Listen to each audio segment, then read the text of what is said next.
dark. Story time.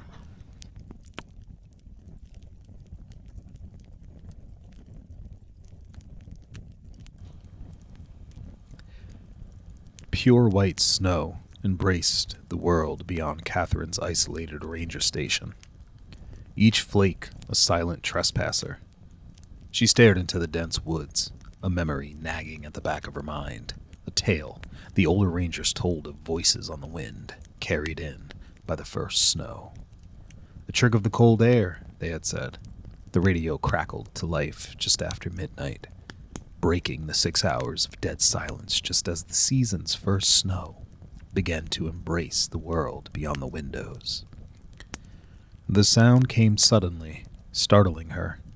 Her heart slammed into her chest as she made her way from the window to where the radio sat on the counter.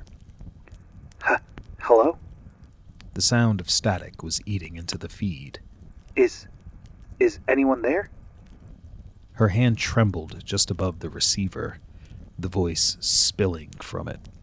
It was subtle, but the voice seemed to shift oddly between tones, as if sampling different pitches before settling into a man's pained cries.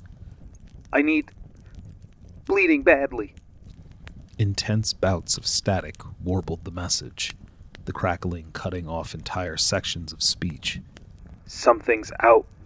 Me, please, someone help. Catherine hesitated. Usually this time of year was empty, the snowfall a repellent to the visitors.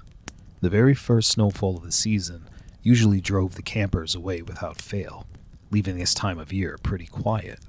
Aside from that, the warnings that had been issued all throughout the week for an upcoming snowstorm would have guaranteed the trail's desolation. It was strange that someone was even out here. Usually, there'd be 2 rangers at each station, but with her partner at his daughter's wedding and the upcoming snow, management assured her it would be an easy weekend. She was beginning to doubt their judgment. Hello? This is Ranger Hill at Station 7. Her voice even and calm. Can you repeat the nature of your emergency and the last trail marker you saw? She waited for a response. A cold sweat broke out across her brow. She was nervous.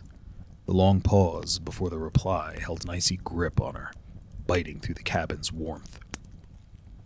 The station's equipment had been glitchy since the recent lightning storm, yet maintenance wouldn't fix it until after the forecasted snowstorm. I'm to Marker 7. Please, help. It hurts. Marker 7. Panic seemed to have set in for the man. So much blood. Catherine's throat felt dry, a subtle sense of unease spreading through her. Marker 7 wasn't far from the cabin. It was almost close enough to see the warm glow emanating from the station, especially in the cold, dark air of winter. If it was that close, why was the transmission like it was coming from another world? Something wasn't right. All right, she said, glad her voice didn't betray her nerves. Stay where you are. If you have a light, leave it on to make it easier to find you. Put pressure on the wound and try to remain calm. I'm coming to get you. Quickly, Catherine picked up the bright red phone wired into the wall. A handwritten label taped below it read, Dispatch. Dispatch, this is Hill from S7. Please have emergency services on standby. Possible trail injury. Maybe animal related. Just called in by radio. I've got a possible location that's pretty close by. I'm going to attempt a rescue. The sound of smacking gum assaulted her ears, the speaker in the phone working too well. Oh, Catherine. First responders in this weather. Wow. A nasally voice.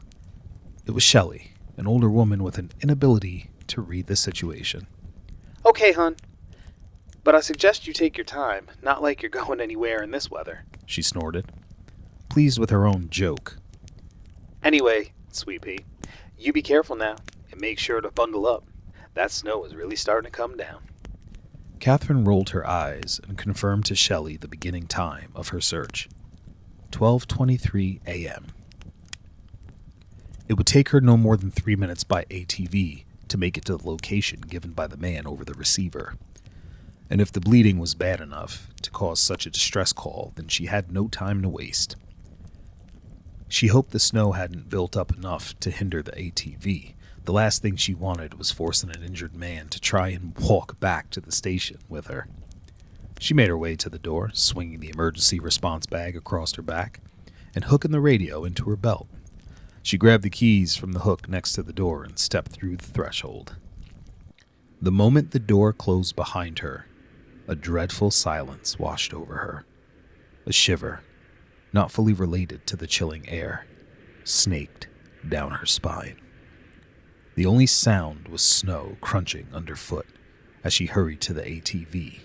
She swung her leg over the seat and was comforted by the roaring sound of the engine, its volume enhanced by the crisp, cold air. She glanced at the dense tactical watch clinging to her wrist. 12:26. She was making decent time. Her mind echoed with the scared voice battling the static as she pressed the throttle and raced into the trails. This area had been her territory for 5 long years. The trails within should have been familiar, yet now, illuminated by weak yellow stabs of light, it felt absolutely alien to her. The shadows seemed to reach out like gnarled hands trying to grab her. Low branches and hanging vines swiped at her like the arms of a long dead corpse. Just after marker 8, the radio burst to life, startling her and causing the ATV to wobble dangerously on the snow. Please, help me. The voice was almost a wail, racked with fear and pain. It's out. With me. Catherine reached for the radio while keeping her eyes on the darkened trail. This is Ranger Hill. The ATV hit a ridge of snow, jarring her hand from the radio button. A split second later, she saw a massive shape across the path ahead. A large, diseased tree laid across the path. Catherine hit the brakes, the back end of the ATV swinging around wildly before slamming into the half-decayed trunk of the massive tree. Sharp branches pressed against her, ripping her jacket in several places, and a few well-placed limbs even piercing her skin. She groaned, adrenaline dulling the searing pain. The voice over the radio replayed in her mind over and over. The fear was palpable. She freed herself from the grasp of the dead branches and assessed her situation. One of the ATV's front wheels was flat, skewered by a thick branch. She looked left and right, greeted only by dense underbrush. No way around, but over. With no choice left, she began clearing a path through the branches. She was close by. If she triaged correctly, she'd have enough time to devise a way to get the injured hiker over the felled tree and onto the ATV. She ran. A thick flashlight illuminated the path ahead. The sharp white light crashed with the dark woods, allowing the foliage to cast strange and malicious shadows. Before her, the glint of the reflective trail sign ignited a flicker of hope in her chest. She almost skid to a stop on the frozen earth in front of the sign. "Hello?" she called out, her voice traveling well in the crisp night air. The silence almost assaulted her. She swung the light around. "Park Ranger? Hello?" The words broke against the wall of silence, her voice swallowed by the snow that consumed all sound. The wind had gone still. The air temperature dropped suddenly, frost crystallizing on her lashes despite the absence of wind. Her flashlight beam dimmed, then brightened, then dimmed again, pulsing like a heartbeat.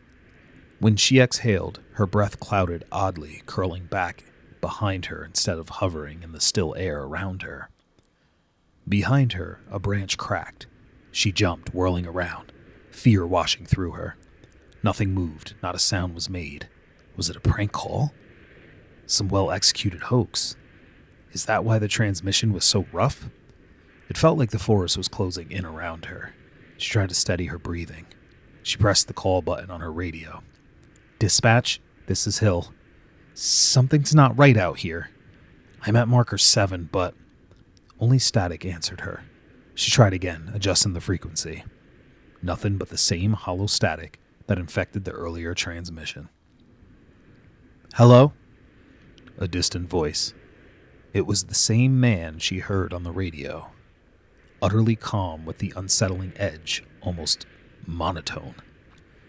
Every instinct warned her to turn back, but she pictured someone alone, bleeding out in the snow. Maybe the old ranger's tales had made her jumpy. She couldn't abandon a potential victim. Clutching her radio tighter, she cautiously moved forward, overtly conscious of the weight of the holster on her thigh. "Hey, this is Ranger Hill. Where are you? I'm here to assist." She tried to sound confident and helpful, but that odd tone deeply unsettled her. She heard the voice again, somehow farther away. "Over here," it called. She hesitated. If the hiker was injured, how was he getting farther away? She took in her surroundings, her breath hitched in her throat at the sheer uniformity of the forest around her. It had only been a few steps, yet there was no hint of the trail, not even a glimpse of the reflective sign. A heavy weight settled atop her shoulders, not of snow, but of something unseen. Instinctively, she glanced at her watch. 12:32. Her lungs seemed to freeze, the realization stealing the air from her. There was no possible way she had gotten so deep in the forest in such little time. "Hello?" she called weakly, silently hoping there was no reply. "Catherine!" Full of life and nasally. Familiar yet foreign, dripping with that same strange undertone. It was notably closer. Her body knew the danger before her mind did. Muscles locked, skin prickled with the cold sweat. Her pupils dilated against the darkness. Ancient instincts screamed danger from every cell in her body. She unholstered her pistol, the weight of it steadying her shaking hands. Training tried to take over as she flicked off the safety and held it alongside her flashlight, sweeping both in a half-coordinated movements across the forest. The familiar procedure, a brief comfort. Her eyes scanned as she tried to process. The same strange undertone she had heard from the injured man on the radio was the same in the voices she heard here. Distant, alien, and wrong. As if human speech had been filtered through something that had never possessed a human throat. Catherine forced herself to think. Standard protocol. Establish location and find bearings for safety. She looked up, searching for stars to orient herself, but a thick canopy and falling snow left the sky dim and blank. Her flashlight reflecting off identical trees in every direction.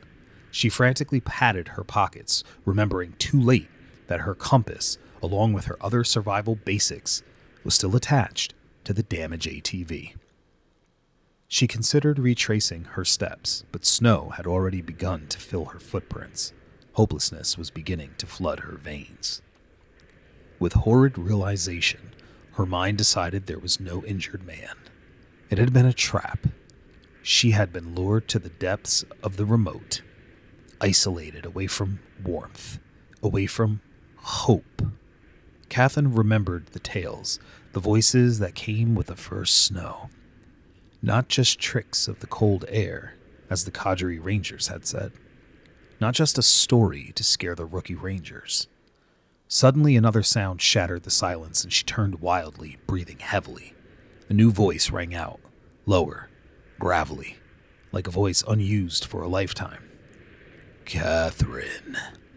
It drew her name out sickeningly, like a bully taunting a child. A whimper escaped from her lips. The fear she felt overwhelmed her. The beam from her light shook, matching the trembling of her hands. Crunching of footsteps sounded from an indiscernible direction, thrashing Catherine with inhuman amounts of dread.